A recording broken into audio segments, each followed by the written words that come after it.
Alright guys, today we're going to be talking about Gigantomachia, one of the most imposing figures and forces in the series currently, and I brought my boy along, you probably know him, Truth Hero. What's up, Truth? What's up, guys? How's it going? Like the video says, we're going to be talking about Gigantomachia and explaining him as best as we can. But that being said, there's only really so much that we could explain, and then we're gonna have to go into some theory, hypothetical territory. So let's just start off by saying this guy is was the right-hand man of All For One. And other than that, it's kind of up in the air. So the first question that I wanted to ask you before we get into like his quirk and the power and all of that, Dr. Yujiko, when he's talking about Gigantomachia initially, he says that Gigantomachia, he like kind of got him together and hid him away after he had been defeated by All Might. That's kind of like a countermeasure, and that of course Gigantomachia's purpose was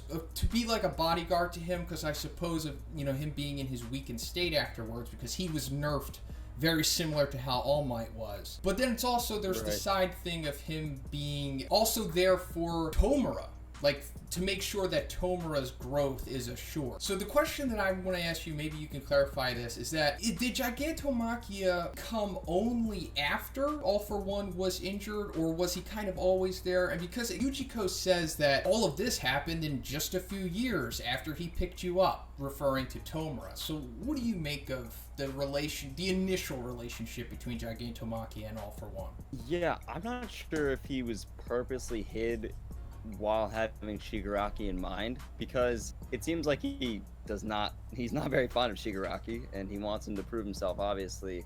I'm not sure if All For One is sitting in prison right now and he has this plan, like he's always laid this out, 10, 20 years before, and he's thinking right now, right now Shigaraki is facing Gigantomachia, or Gigantomachia, however you say it, and he'll prove that he's my worthy successor.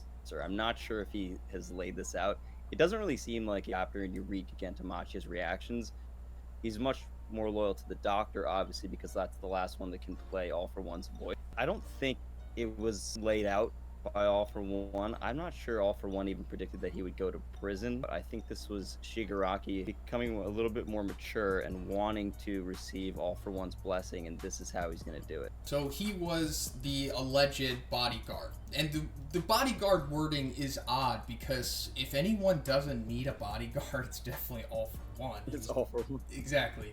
So I'm assuming that maybe after he got weakened, he found him somehow and then used him as like just a device to assure that things were going to go his way. But he did know that he was vulnerable after he got weakened. That became Potato Face from his face. So yeah, that's pretty much the origin of Gigantomachia, or as far back as we could go with this character, at least chronologically. Other than that, his first appearance in the story, it was just like a very brief moment in season 2, maybe at the end of season 1, when we first see like Giran's talking about the League of Villains or something, and then we see a flash of him in the woods. Right, you see like they're talking about dark forces or evil forces are collecting and getting stronger, and you see the radio and then him in the forest. I also haven't said it, but we're going to be going into manga spoilers. I mean, of course we kind of have to, because the series hasn't touched on this character at all. So we're going to be talking about a bunch of stuff that's going past season 3, even past season 4, just that warning out there.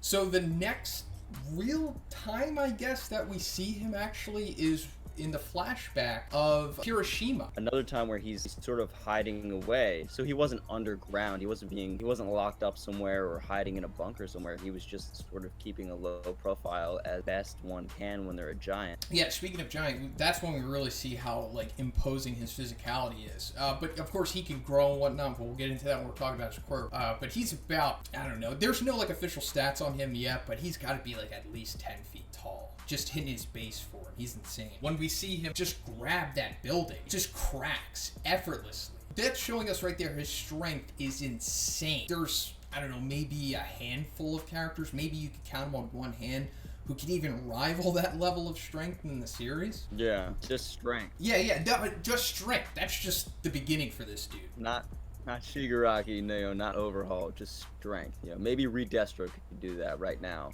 But Yeah, exactly. And we just found out that he could probably do that. yeah. So I guess that's a good segue into his quirk. So his quirk hasn't been officially revealed yet. We only have what it could possibly do. So a lot of people assumed before going into the chapter where it's revealed that he was maybe experimented on by Yujiko and had multiple quirks similar to how the Nomus do. And that's, of course, plausible. But then we found out he doesn't have any added quirks to him. This is just him. So let's go over what the abilities of his quirk are. So he has crazy strength, like we just talked about. It goes so far that it looks like he's able to do like a 5-finger Delaware smash. Is that what you took away from that? Yeah, I mean, he has to be rivaling All Might. I'm glad that you said it's comparable to All Might, because that's immediately what I thought, and I'm sure a lot of people are reluctant to compare someone to the strength of All Might because of how crazy it is. But, I mean, in the fight that we briefly see when he's training with Tomura and the other League of Villains, he does that, like, palm where he just opens his hand and then there's just a crazy gust of impact of the wind and everything, and that's why I'm thinking it's like a 5-finger Delaware smash. And if there's anyone who could do that, it's definitely All Might. So I'm assuming that he's got to be around that level of strength at the minimum. Yeah, and he also just takes attacks like a champ. Dabi's flames just kind of made him a little scratch. That's good. So let's go into the other thing that he has besides strength. Insane durability. Like you said, the blue flames, which before Gigantomachia, like literally tanking them, I don't think we've ever seen anyone quite deal with his blue flames like that. No.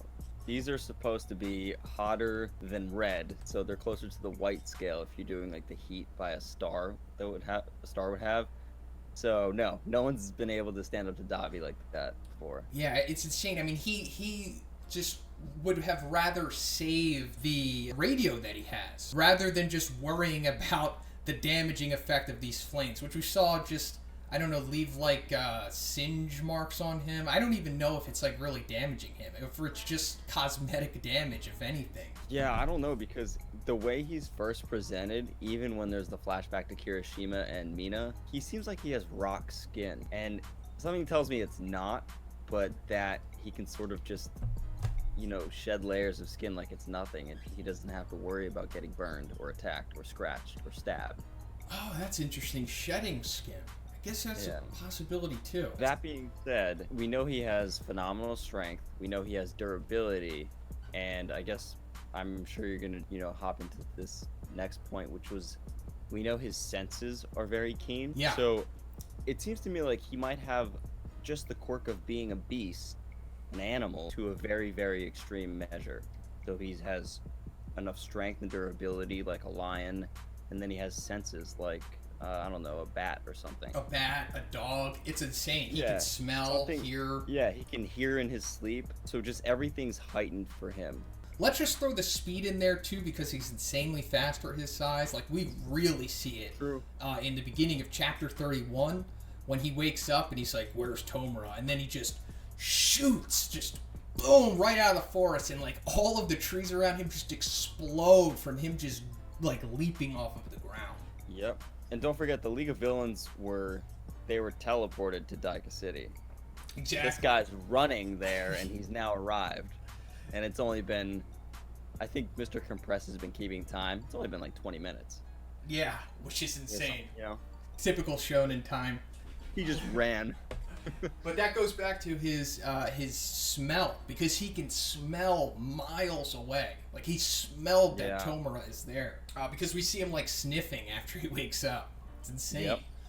Yep. So we got strength, we got the speed, durability, we've got the senses, and there's one more. Oh no, there's two more. Holy crap, there's two more. Okay, so he has insane stamina. Stamina. He can attack, which is stated, non-stop for 48 hours and 44 minutes straight without rest. Then he takes a 3-hour power nap and does it all over again. That's it. And then he's good to go. Somebody says, like, when does this guy have time to eat? Which is like, does he even really need to eat, like, for a prolonged time? Can he just, like, go on for, like, a week fasted without eating? Is that, like, another ability that he has? Yeah, I don't know. I mean, maybe some animals can do that. He's almost like a bear that just came out of hibernation, and he thinks Tomura's a salmon. Maybe even Ready less. to go. Yeah. Okay, so we've got strength, speed, durability, stamina, senses, and we got the last one, which he doesn't even need, but hey, let's just give it to him anyway. He can increase his size as he fights. Yeah. Because, like, when we initially saw him, like what we were talking about in the flashback with Kirishima, he was pretty damn big there. Roughly 10 feet tall, maybe 12 feet tall, somewhere around there. But when we see the aftermath of his encounter with Gran Torino and the other government agents that he was with, he was like the size of a freaking tree. Even when he was like, where is this pro hero? He was asking Mina and Kirishima that, you know, they're small compared to him, but they weren't as small as when Gigantomachia, in one of the chapters, he's just holding Mr. Compress in his hand. Like, what, 3 stories tall when he met Kirishima and Mina, and now he's easily 5 and just has people in his hand. Exactly, because they state that in that chapter when we see him grab Compress in his hand. It's stated that he grows when he's fighting. Because, like, they show one perspective of him going against Tomura, and he's, you know, like the size that we saw when he encountered Ashido and Kirishima. But then it just cuts to him just straight up palming people.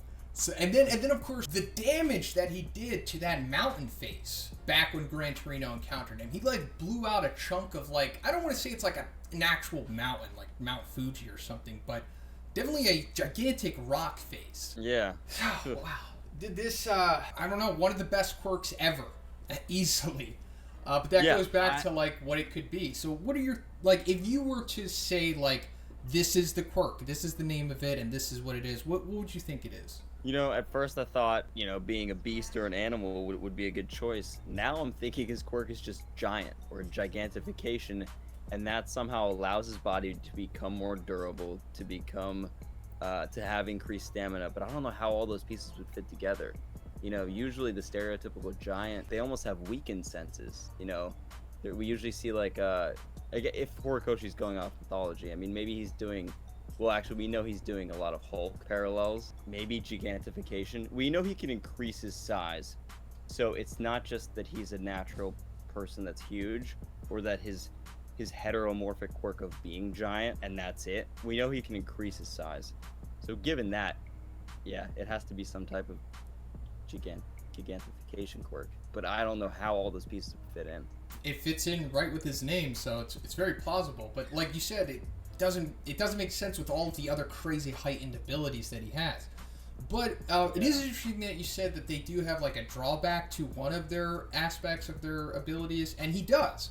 The only thing that he doesn't really have going for him seems to be intelligence. Yeah. So that's like the only drawback he has. But I mean, he's not like completely dumb. Like he does say some stuff that makes it seem like he's not completely stupid. Yeah, I know, he does have that Hulk personality where he's like, Hulk smash, and that's all he can think about. And he's, you know, calmed down by a voice on a radio. You know, he gets emotional. He has that sort of mean exterior, but he's really, really, really soft inside if you strike a nerve with him. And that is sort of a stereotypical villain where you think they're this huge bad guy baddie, but then they're actually really soft inside. But yeah, you're right. He does seem to lack some intelligence. That's a good point. But also, I'm going to go back to his encounter with Ashido and Kirishima. He kind of just left after they told him what he wanted to hear. He didn't go any further. So what you've also said combined with that, maybe he's not inherently a bad guy. Maybe he was just manipulated by All For One. Oh, I'm sure he was. I mean, after reading Tomura Shigaraki's backstory and all that crap that All For One engineered, yes, I'm sure he was a guy that just couldn't fit into society. Oh, I'm sensing a theme here.